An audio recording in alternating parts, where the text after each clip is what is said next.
Good morning, everyone. Thank you for joining today's Coro Fellowship and Public Affairs webinar. I am Carla Hayes. I actually manage the program here in St. Louis, and I am looking forward to this chat today with several alums. On the line right now, I have Kevin as well as Melissa. Joining us shortly later is Jeff, and Erica may be able to join us shortly as well. So we're going to get it started. Let's see. So, as I mentioned, we have two alums on the line right now. We'll actually start with Melissa.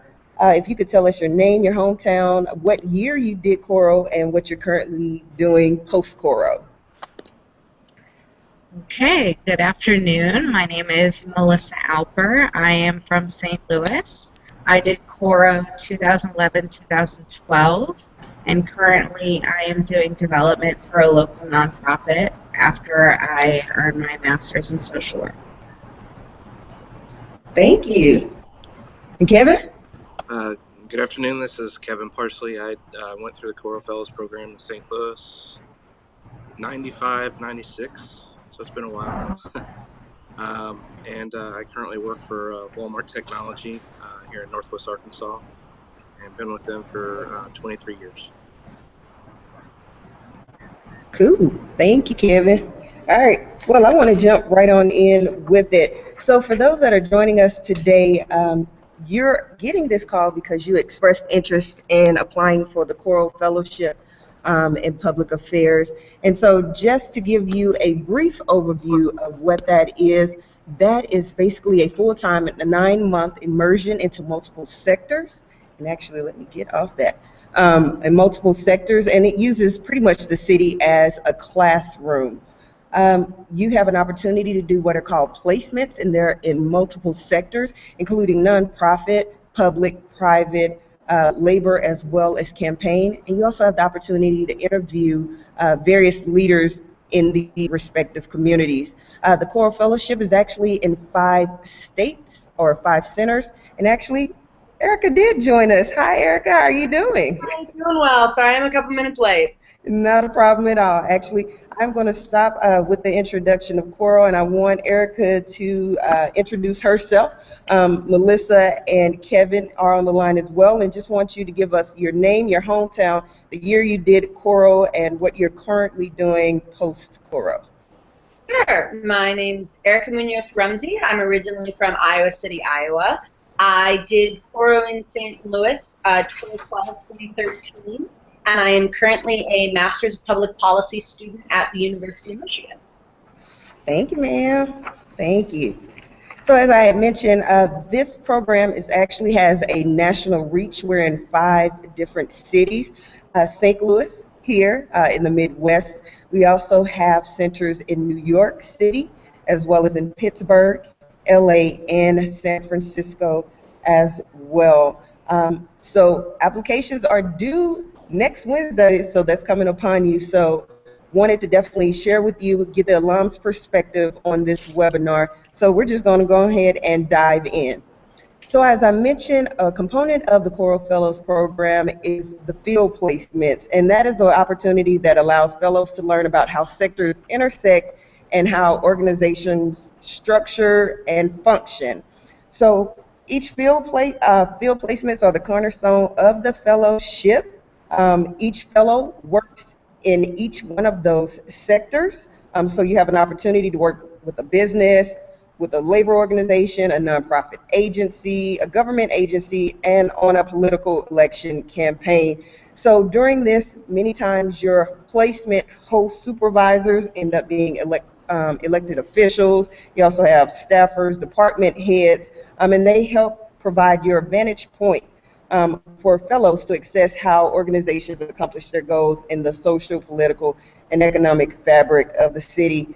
So I know currently right now we have fellows in our group placements, we will talk about a little bit later, but they started off in nonprofit, they moved on to labor, and then they also, the last one was government. Almost slipped my mind. So they had an opportunity, some to work with parents as teachers during the nonprofit, also with the St. Louis Public Radio, During the labor campaigns, they did the Carpenters District as well as with the plumbers and pipe fitters, and then I know fellows were actually over with the city of Ferguson, as well as the city of St. Louis Treasurer's Office during that. So what I want to throw through the alums is tell us about a field placement that you worked on during your opportunity here with the Fellows Program. So I'm gonna throw it to you, Kevin, first to start us off. Well, one of my field placements, and I'm probably the oldest alum on this one here. I actually worked for the Labor Tribune in St. Louis, which is the newspaper for organized labor in the city of St. Louis on there. And from my understanding, I think St. Louis is still second to Detroit as far as union strength on it. Where it was interesting is that I was on a leave from Walmart during that time. When I took the assignment, they knew that I worked for Walmart, and so you can imagine how the first day went working for the paper of organized labor and that whole piece there. But it was an interesting assignment for me because it really helped me as far as understand my value structure, the company that I still work for and what it represents, and they had some influence on me as far as perspective and things that how I approach some value structures and things like that as it relates to organized labor and things like that. So it was an interesting rotation for me on it. And when I left there, I think we had a good working relationship. While we didn't always agree, we could always have a conversation, and that was what was so important about that. And it's always good to really challenge your value points, working in those things that are probably counter to what you have had values for, and that was a really unique asset of going through the Fellows Program. So. Thank you, Kevin. And it's interesting that you said, one, you found the opportunity in that, and you're not alone. I hear a lot of fellows that say that labor placement definitely leaves an impression and definitely is an eye-opener. So thank you for sharing that with us. Melissa, you want to jump in and share with us? Sure. One of my placements was at the Old North St. Louis Restoration Group, which is in Old North St. Louis. I worked on a sustainability and feasibility plan for a grocery cooperative that they have up there the neighborhood would otherwise have been a food desert, no grocery stores, no convenience stores, no healthy food options. So the restoration group put together, they found funding, they built this cooperative, and then they were trying to gain community support for it. So when I came in, we were looking at how to make it a sustainable program without grant monies, through community support, and make it feasible for the community to have access to food when they otherwise wouldn't have. And Erica, you want to share with us your opportunity? Yeah, so one of the most exciting opportunities that I had was working with the St. Louis County Municipal League, which is a unique organization in the very unique environment that is St. Louis. So St. Louis Municipal League acts as a coordinating body for all of the municipalities of St. Louis County, which, if people are unfamiliar with the St. Louis region, there are 90 municipalities in St. Louis County, and so they have a lot of specific issues that come from being a level of local government that is so small. And so I got to work with the St. Louis Municipal League, see what they did, see what value they created for their members, and also I was working with them on a project report on city-county reunification, which is a hot topic in the St. Louis region. So I got the opportunity to talk to a lot of stakeholders on both sides of the issue, to hear a lot about it, the chance to present a thorough research project that I had been in charge of on an issue that was very important and timely to where we were, to what I was working on. And it was a great opportunity, both research-wise, which is great now that I'm back in grad school, and also to be involved with just a lot of different people. And I got to meet, so many people active on the city level as well as the county level. I got to see what it was like in a bunch of the different small municipalities in St. Louis County, and really see what it'd be like to be a sort of regional broker, which is what the St. Louis Municipal League does. Okay, that was cool. That is cool. So with that same vein, I want to shift to the group placements, because one of the opportunities that you have, because when you're going through doing these placements, fellows do them individually, but then you also have some group work, and that comes with those group interviews as well as with seminars.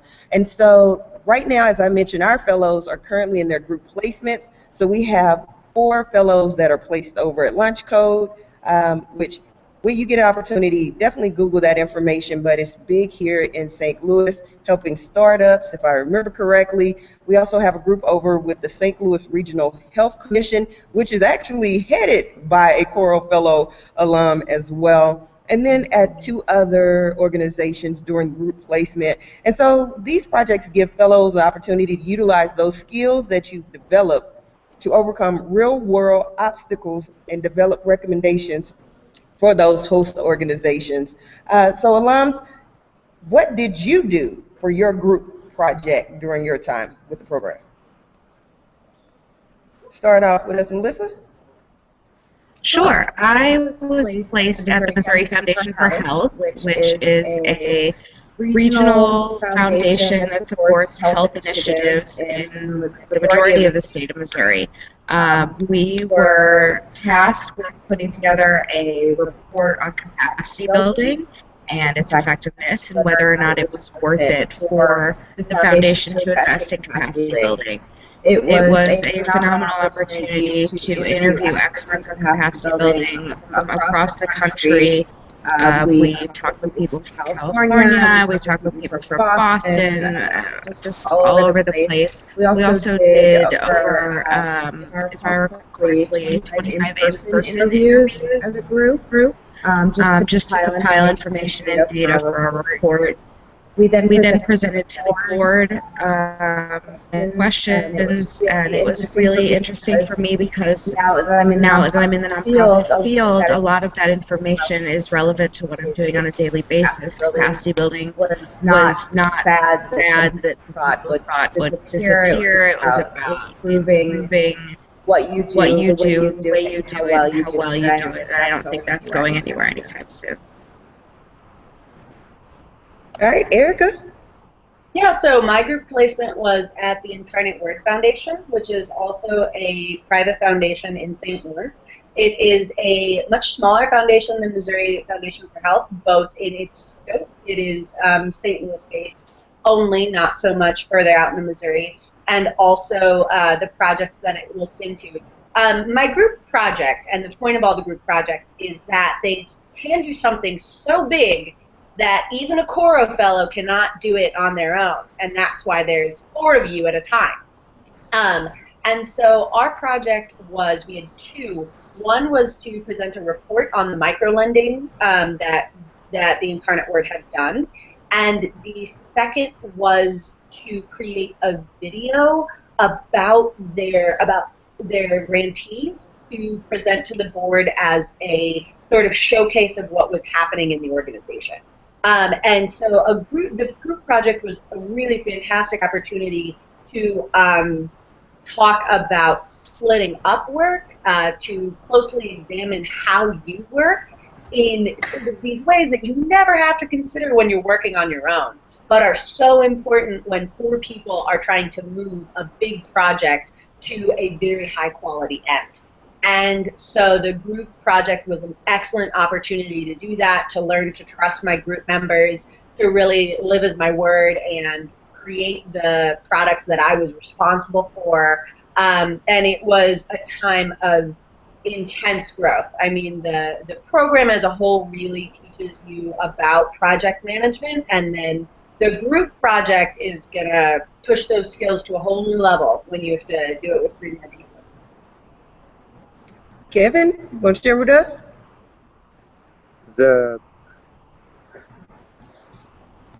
there were actually two group projects that I was involved with on there. One of them in particular actually was for Coro St. Louis. And at the time, we were actually standing up, we actually stood up the first website for Coro St. Louis on that. And it was interesting because I've ended up in technology. Bernard Moon, who was one of my peers on the team as well, is also in technology. He's actually out in Silicon Valley now, and he runs one of the largest tech startup companies for South Korea now, and he actually does a lot of that out of the Silicon Valley. Bernard and I stay very much in contact. His wife works for Google now, so he would appreciate that we're using this type of call-in piece here. And it was amazing some of the things that we learned at that time. We were doing our own web development, so that none of us were engineers. So we were quickly learning from what we could actually pull together. At the time, a lot of that was still in books and not things that you could actually Google out on the internet at the time. So we really stretched our skills for people that were really more involved with public policy, but our careers took very different turns in that regard. And we built on that to where we're at today. The other person on that team, Kevin Smith, is actually an attorney in Connecticut, and I think he still even deals with the technology sector on there. So it's just amazing how some of those different group projects that you work on, or even the individual ones and the relationships that you create, how that can actually really transform and change some of your thought process of what you're actually learning right now in school and what you're graduating from and what you actually have more of a passion for and do as a career. That was the big benefit that we gained from it. And it's been very enjoyable to be part of the technology sector. And it's doing nothing but growing. And it's interesting to see some similarities as far as within the public policy arena, how a lot of what we do in technology is about a project manager, and is about influencing, and is about being able to take the time to allow ideas to shape themselves on that, and how we influence some of the direction that takes place on it. So very enjoyable assignment. I think I was at Coro at a very unique time where a lot of things were changing on there. So it was, I still remember a lot about it today. And that was, like I said, back in 95, 96. So. Sounds good. Sounds good. So I am interviewing 3 alums, and a large component of the Coro Fellowship is our interviews with prominent people in the community. So that is a portion. Usually we set it up on, I would say, Fridays at the St. Louis Center, where our fellows go out and meet people in the community. Actually, they'll be meeting with the mayor of St. Louis in the coming weeks. Also, they have met with the executive director over at the St. Louis Area Food Bank, as well as Kitty Ratcliffe with the St. Louis Convention and Visitors Commission. So if any of you all heard that great announcement yesterday that we'll be losing the Rams, that did actually come up in their interviews as well. But the question I want to throw through the group that I have before me were, who are a few of the individuals that your cohort interviewed, and even who was your favorite interview? So I'm going to start with you, Erica. Yeah, we had some exciting interviews. One of my favorites was definitely, at the time he was County Executive Charlie Dooley, now he's former County Executive Charlie Dooley. He was a really enigmatic interview. Another exciting opportunity, and I don't know if I'm giving too much away, Carla, but we did, my cohort decided to do our National Affairs Week in Washington, D.C., and we had the chance to interview Attorney General Eric Holder. And that was a really exciting opportunity for us, a great sort of culmination of our work in public affairs and leadership to get the chance to interview one of our national leaders. And I think I learned just as much from our local leaders. Another one that I remember is Bethany Johnson-Jarbois, who is the CEO at the Behavioral Health Network. She's also been executive director in the Ferguson Commission, and I'm not sure which one she's doing at the moment. So both locally and nationally, we had the opportunity to talk to some really amazing leaders. Thank you. And I would like to also put a plug in that the young lady you just mentioned, Bethany, also was a Coro Fellow trainer once upon a time as well. So you're seeing how the Coro world just extends so much locally as well as nationally. Melissa, want to share some of your favorite interviews? Sure. We also chose to do our National Public Affairs Week nationally in DC. And one of the interviews that I found truly fascinating was at the Pew Center for Religion and Politics. I find that overlap really interesting. So to be able to interview the gentleman in charge and to hear about what they do and how they just kind of report out all of their studies was truly fascinating. We also interviewed the local executive director of an organization called the Diversity Awareness Partnership, Rena Hajat Carroll, who runs an organization that works on making sure that St. Louis is recognized for being diverse and that we're accepting. And with everything that's happened since that interview with Ferguson and across the country, I think organizations like that really have a place in our communities, and being able to speak with those that lead them and run them was truly an opportunity.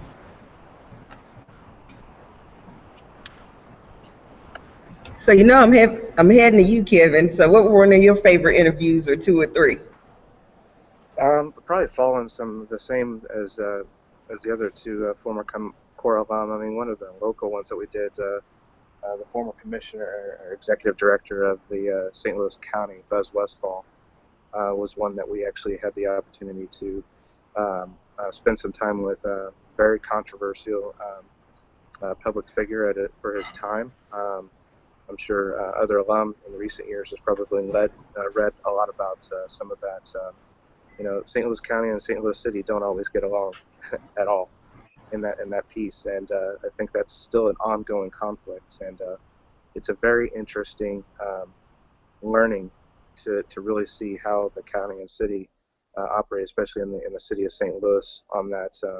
And it's not unusual to other cities as well. So it was good to understand perspectives. And at the same time, we also had a chance to interview the mayor and get those same perspectives, and really be able to ask questions along the same lines, and really get where do they agree and where do they disagree, and where some commonality that they can agree to disagree in that whole piece. So it was an interesting dynamic. But also we did the DC trip as well, and it was just an interesting piece to really fundraise for that, and really be able to go based off of the money that we raised for that piece of it. But also, again, a unique time that I was part of the program.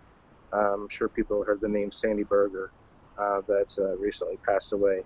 Debbie Berger was one of my fellow peers during the time of that. That was Sandy Berger's daughter, and so he was actually director of national security during that time, during the Clinton administration. So we obviously got a very unique opportunity to be able to have access within the White House. We actually did an interview in the Situation Room, which is 3 stories below ground, with him, and really understanding what happens in those rooms when the Situation Room is needed. So this is obviously like on 9/11, that was a room that we went to, and so forth. But he also gave us an opportunity to go to the CIA, and we were able to talk to the assistant director of the CIA there.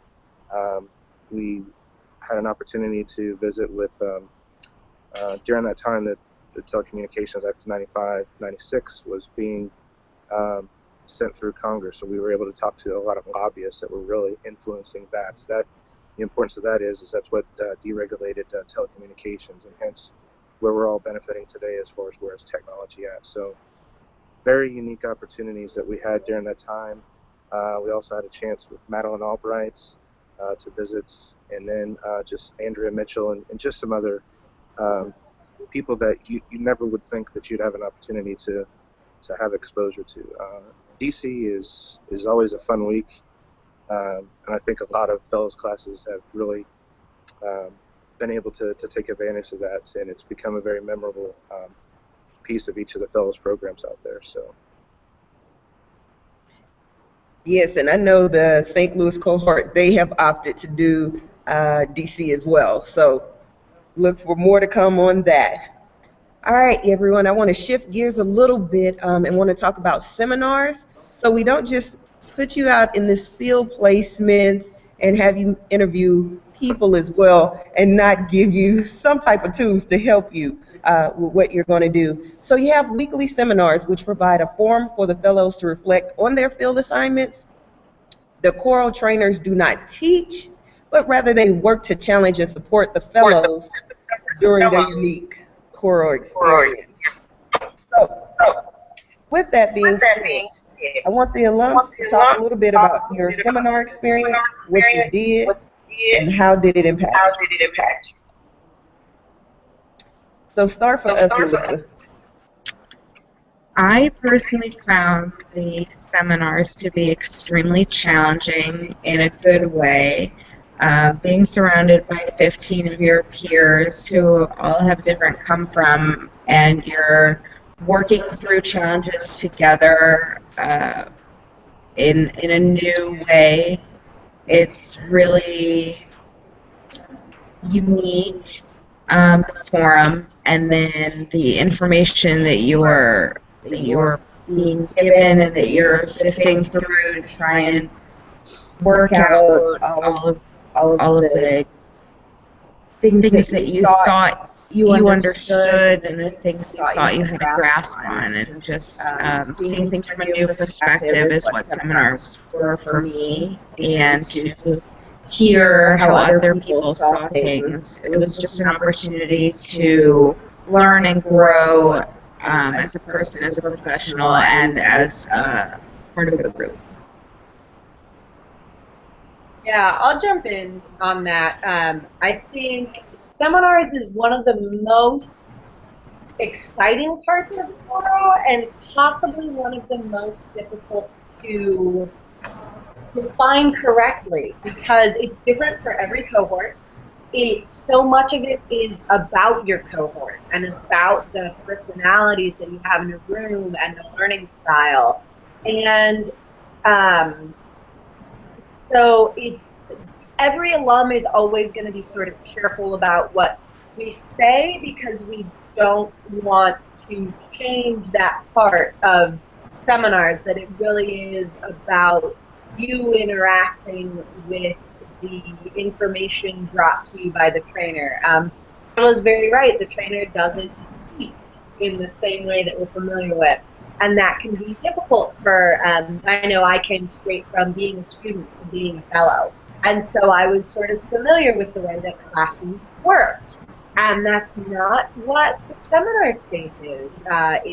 It's more open. It's about, grappling with what you're dealing with in your placements, with what the tools are being presented by the program. And yeah, I think Melissa's very right to say it can be very challenging. And also, it can bring you so much if you're willing to really dive in and interact with the concepts presented to you. Kevin, would you like to add anything? I laugh because we did a lot of laughing, we did a lot of crying, we did a lot of yelling, we did a lot of soul searching on that whole piece. We really put all the agendas out on the table and really tore them apart. And there were days that early mornings, I should say, because those would have some tendencies to go late in the night, in a good way, in that whole piece. They were exhausting, and sometimes from, and I'm being transparent in this whole piece. I mean, some weeks you left with wow, my whole value structure is pretty screwed up, and I don't know what I really stand for. And then in other weeks you come back with okay, I think I have a good blueprint of where I need to be, and really rebuild upon some of those things there. And probably the most rewarding piece, and where I've established those long-lasting friendships with people that we still very much disagree on viewpoints on things like that, but we can have dialogues that are very different than what you see with, especially with a lot of the mainstream politicians today. It's just very disheartening to see how politics has come into play in that one. And you know, going through the program really taught me how to really approach things and have an open dialogue, agree to disagree, and come to common grounds on things like that. So we grew as a group, and but we're still individuals with our own value structures associated with it. But you know, there are certain people that I'm shocked that I still have a rapport with on that one. And you know, we'll post things on each other's, message each other on Facebook and stuff like that. So, just kind of jabs here and there. And sometimes I choose to respond, and sometimes I don't. So sometimes I'm like, I don't know that I want to have another one of these sessions like this on here. But they were fun, and you definitely grew from it. So it's what you put into it as well. So I mean, if you come in and you're there to, here's an agenda, and you're not willing to come off center on it, your other fellows are going to probably beat you down in that whole piece and get that out of you in that whole piece on it. But that's part of the learning. That's really the true value of those. It's a safe environment to really learn and grow in that piece. Seminars for me were a true redefining of the term paradigm shift in every sense. If you came in thinking one thing, you were shifted to believe something else, and then shifted again to question whether or not your original thought was accurate or your new shift was accurate. It was just a whole journey in a really good way with a great group of people that were there to challenge you just as much as your trainer was. I remember 2 books that I had to read and present out on. One of them was Mein Kampf, and the other was Don Quixote. And Mein Kampf was pretty challenging because you literally, the intent of that is to convince the group that was a good idea. And if you don't know the book, you should go look it up on there, because it's a pretty bad idea on it. But it was interesting how I was able to convince some people as far as that being a good idea on that one. And they just kind of had to step outside for a little bit and say, what am I thinking in this whole piece on here? So you learn the ability to influence things as well. So, but learn to influence in a good way. So. And alternatively, when somebody is trying to influence you in a negative way, you're able to recognize it. Right. I don't think I could have articulated the group process component of the Fellows Program any better than you 3 just did. So I appreciate that. So they've kind of hit on it a little bit as far as National Affairs Week, but we have some other weeks as well that are called Focus Weeks that happen throughout the program. Most recently, we did a Media Week here in St. Louis. I know in past years we've done Agricultural Week, and that's just taken a deeper dive into those subjects and learning firsthand all the different components, different perspectives that can come with that as well. And you're using basically the city, or in the case of St. Louis, the region, as your classroom. Alums, can you share what were some of your favorite focus weeks, or share what focus weeks that you all had during the program? Yeah, I should have to do this first because I'm the most recent grad, so I presumably remember them the best. Let's see. I know we had Agriculture Week, which you've mentioned already. We had State Government Week, where we spent 3 or 4 days in Jefferson City. We got which is the capital of Missouri. I don't know who we have on the webinar today. And we spent time, we got to shadow state legislators. We got to really see what part of the political processes happen in Jefferson City. So that was really exciting. We had a focus week where again, it was a group project where you chose an issue that you were passionate about. In my year, we had poverty in the St. Louis region. We had the justice system in St. Louis. So each day was a group that presented, and you had a whole day to present on it. And we had communications week, is that what we called it, just before we took a break in December, that was about getting to know your fellows better. I'll call it that. It's a little difficult to explain, but it's a great week. You get to know your group very well. And then national affairs. Yeah, I think those are all the focus weeks we have. Yeah. I will mimic. We had the same weeks. We did not do media week. We did communications, agriculture. We split up into groups, and each group had a different day to kind of focus on what their interest area was. And we had, those personal challenges as well for each individual right before break. They were great. Agriculture week has left some images in my mind that I will never forget. So I'll leave it at that. So did you have a milk a cow during that week? We had the opportunity to milk a cow among many others. Kevin, any highlights for you during your weeks?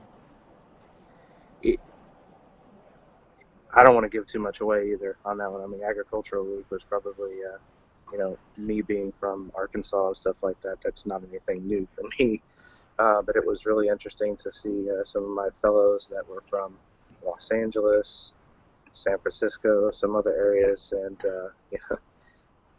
they may have gone in a grocery store, and that's about the extent of their agricultural experience on that. But to see them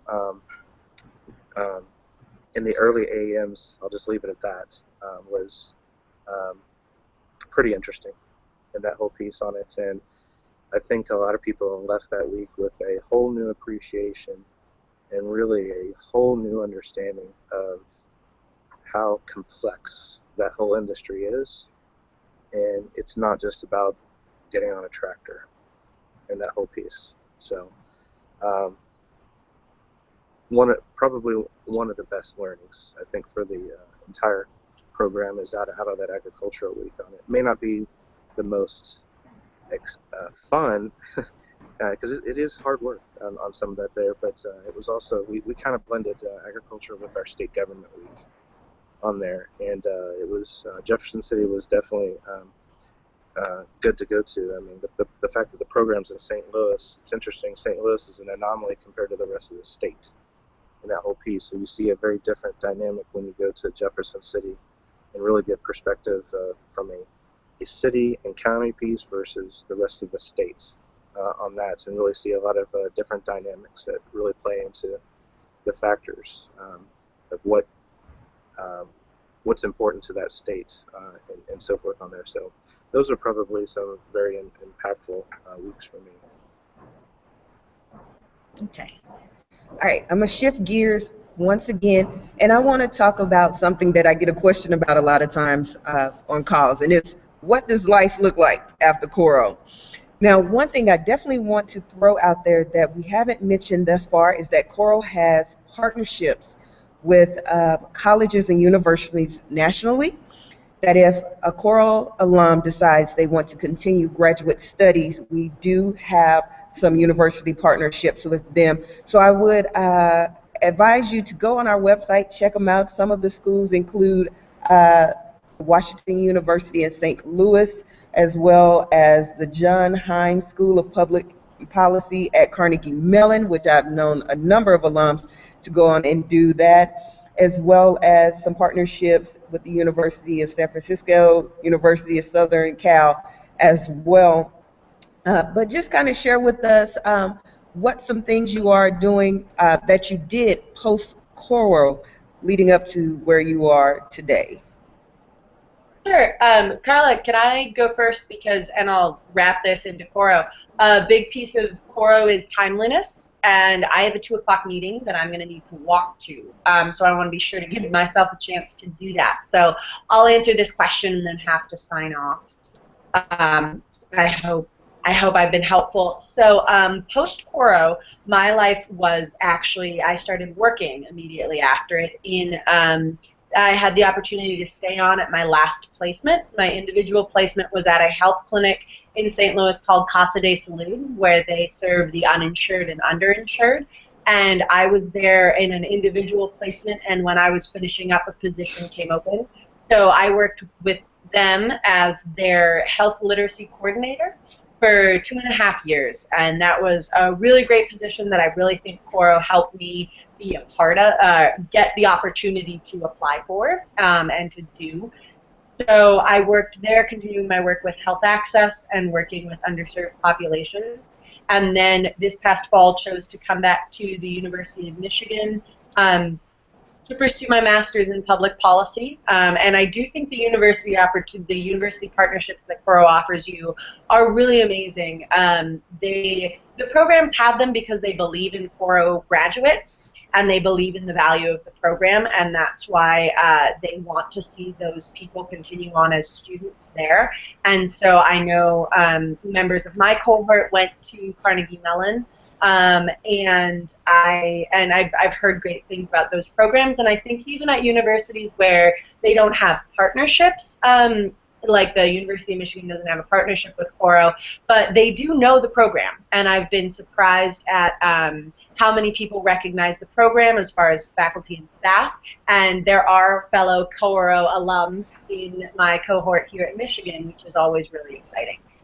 So I think I think Coro was a huge stepping stone for me, and it served me really well. And with that, I will say goodbye to Kevin and Carla and Melissa. It's good seeing all of you, and to the vast universe that is watching us from wherever they are.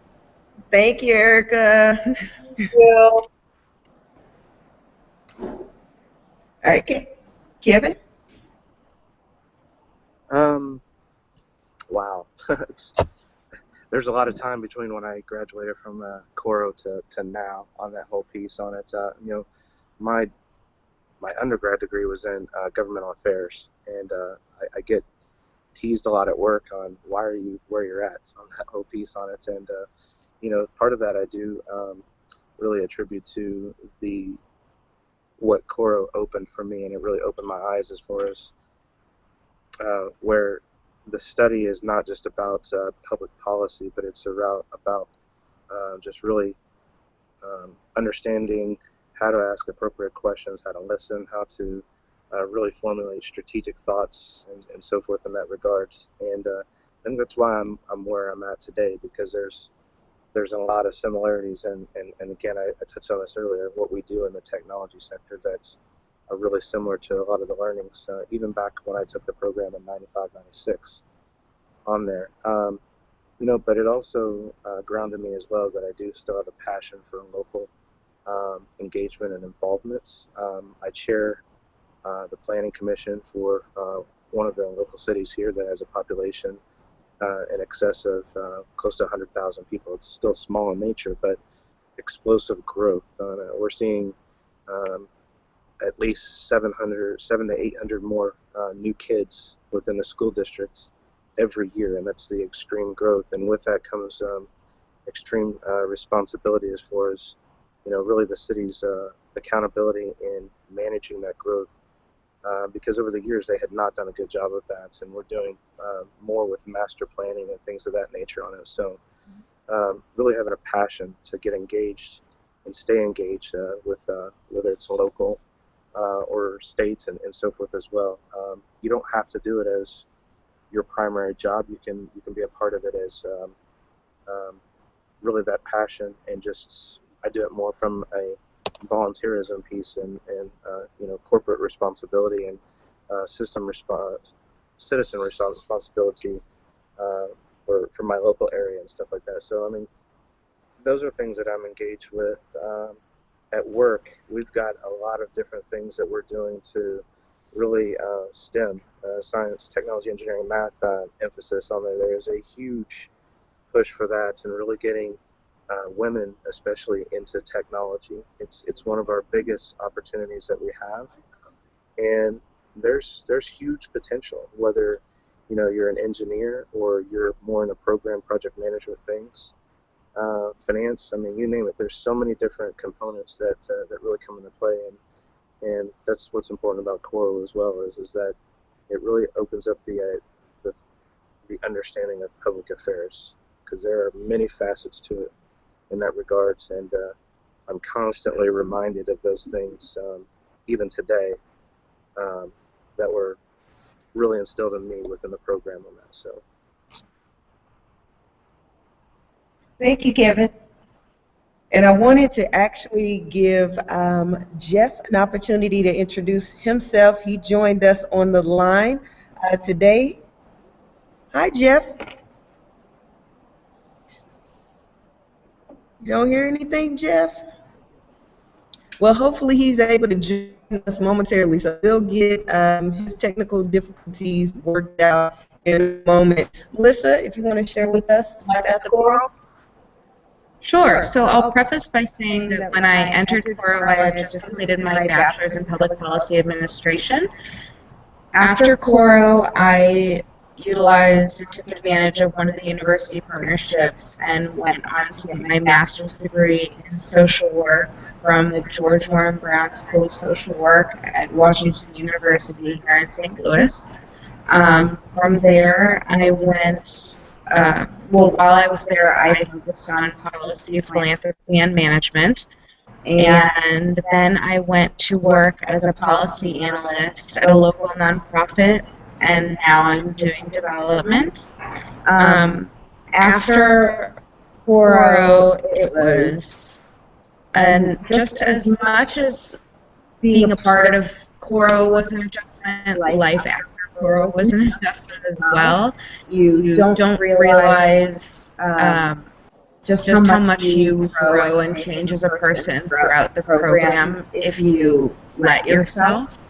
And so when I entered the program and thought I knew exactly what I wanted to do, then I went through the program and realized there were some things that I still wanted to learn and still wanted to pursue. So I had the opportunity to do that thanks to the university partnerships. But life after Coro has been great. The networking opportunities are just abundant with graduates and from all of the different centers and locally. And the doors that are open for you because of your experience as a Coro Fellow and because of who you've interviewed and the partnerships that you've gained are just they're priceless. And it's not an experience I would trade for anything. Thank you. All right. Let's see if Jeff is able to join us. Jeff, do you hear us? Jeff, do you hear us? All right. It sounds like no. Well, we'll continue the conversation. Hopefully he's able to join us. We have 10 minutes left on this call, and hopefully viewers have been enjoying what they've heard thus far. Jeff, do you hear us? Okay, so we don't hear you. We see you talking. I don't know what's going on. Hopefully we can figure it out, because I think your mic's on, because we only see you. They don't see us anymore. But we'll move on into financial assistance. I know that question comes up a lot as well, as far as funding for the program. So I'll be honest, tuition costs between $3,500 and $5,000, depending upon which Coro Fellowship Center you're applying to, and a partial deposit is due upon acceptance in the program. Each center has a different financial assistance package. I know here at the St. Louis Center, we do have scholarships and stipends available, financial scholarships that are need-based as well as merit-based. So those are some ways to help finance school. The program. I also know fellows have found ways to save in preparation for the program as well, because it is a full-time program and you will be committing no outside opportunities because of the rigorous nature of the program. So I just want to ask you all, how did you all financially make it work through the program? Listen. I absolutely took advantage of the stipend and the scholarships offered by the center. I also took advantage of the fact that this is a full-time graduate level program and deferred my student loans while I was in the program, which helped a lot because this counts as being in school. You don't have to pay on those until you finish. So being able to work with the center, get a stipend, get a scholarship, and save. I also stayed at home, lived at home, and chose to attend Coro where I lived already, so I didn't have to pay additional room and board fees in another city. And that gave me an opportunity to really get to know and understand where I lived, my home, even better than I would have had I gone to another center. And I do know I just thought of something. Many of our fellows take the opportunity to use payment plans to finance while they're throughout the program as well, because basically you can look at this as a 9-month professional development program and that you're investing in yourself, and so they take that seriously as well. So Kevin, want to share with us how you were able or how to make it work financially? Yeah, I had a similar background in the fact that I was in St. Louis and I was able to live at home on that. That obviously makes a big difference on it. But you know, back then it was a little more limited as far as the different financial aids that are available. I think that's dramatically improved over time. And you know, some of the other softer sides on it, which was actually part of the learning as well with the Coro Fellows Program, is you took advantage of when there was different events that were taking place, whether a nonprofit event or whether there was any type of philanthropic event. You engaged yourself in those things, and many times there were dinner serves, heavy hors d'oeuvre things on it, and I see you laughing about that on there, but I mean it was a way to really offset some of the costs, but also at the same time, it was a great way to continue to develop as a leader and be able to create those avenues to get to know other areas and events that maybe weren't as structured before in that piece on it. So we got creative a lot of times with some of that funding as well. Yeah, to echo that, I don't think there was ever an opportunity hosted by a fellow alum where they were serving food or drink that 90 to 100% of the fellows did not take advantage of. Not just for the food and drink, for the networking and for the growth opportunities as well. Can you hear me? Yes, we have Jeff on the line. Okay. Great. Well, I guess I didn't get into Coro for my technical aptitude. Not a problem at all. I know we have 5 minutes left, but I definitely want you to have an opportunity to join this conversation. And Jeff, just share with us what year you went through the program, what you're doing now. I went through in 79, 80, and I work now for a consulting company called Psychological Associates that does leadership development and people skill training for companies. And I also have a small business, a magician business on the side called Abracadabra. Okay. And so throughout the call today, they've been sharing with us about their experiences on field placements, as well as various people they interviewed throughout the program. Would you share with us some of the highlights of your Coro Fellow experience? Yeah, I had a lot of them. Interning in Jefferson City with a legislator, thinking before then that the legislators weighed and balanced the issues, and being enlightened as I saw a parade of lobbyists walk in and out constantly, offering to stock their refrigerators, take them out to breakfasts, and so forth. One time we organized a neighborhood for Acorn, and I did that with two other of the fellows. And I remember I was nervous being in the neighborhood, and I had my can of mace and a cane as we'd knock on the doors and try to get people to come to a meeting. And by the end of the month, one of my colleagues said to me, "Hey, Jeff, where's your cane today?" And I said, "Oh, I didn't have it. I didn't even realize I didn't have it. I guess I'd gotten more comfortable there." So that was a fascinating experience, seeing United Steelworkers try to organize a plant, sitting in on meters of the mayor's cabinet and seeing some stuff in the paper, but then other stuff that they talked about at the table that didn't get in the paper. So those were some of my highlights.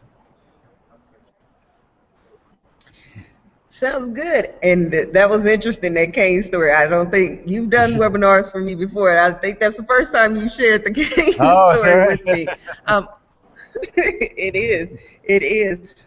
One of the things that I love that they talked about was the group process experience and how it was so rewarding and enlightening while they were in the program. Could you share with us how that experience affected you as well? Yeah, it was fun on Fridays to hear what the other fellows were doing and learn from that. And our facilitator would have us do various group dynamic activities to improve our own awareness of how we came across, people skills, just how we could be more effective. So some very enlightening stuff there. Okay, cool, cool. All right, so it looks like we have about 2 more minutes left on the call. Anything you would like to share with our audience as far as a takeaway of the Coro Fellow experience for you? Kevin, would you like to start for us?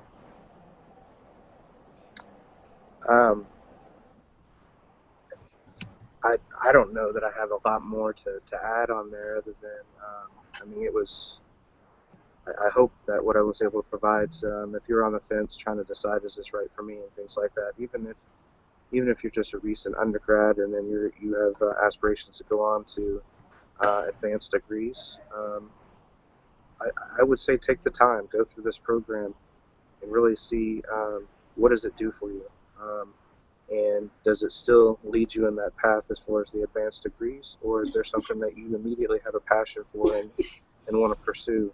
You'd be surprised the avenues that this does open up. I mean, we've got centers in St. Louis, I believe still Pittsburgh, New York, LA, San Francisco. I mean, a lot of different locations, a lot of different opportunities that do exist. Every one of them are different.